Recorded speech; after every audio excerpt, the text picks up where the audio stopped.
sake of our common security, for the sake of our survival, we cannot drift.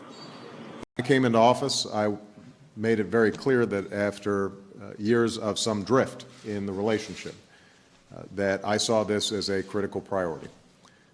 After years of drift, we have built a broad international coalition to hold Iran accountable and applied unprecedented pressure through tough new sanctions.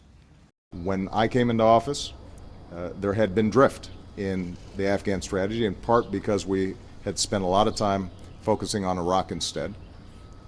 After years of drift, we had to break the momentum of the Taliban and build up the capacity and the capability of Afghans. Done, and our focus cannot drift.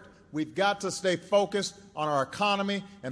And unfortunately, too many young people go to schools where they're not getting the kind of support and advice on the front end that they need, and they drift, and 4 years, 5 years, 6 years into it, they've got a bunch of credits, but it all doesn't result in actual graduation. And one of the important things that came out of this meeting today was the recognition on the part of all of us that we can't simply allow drift.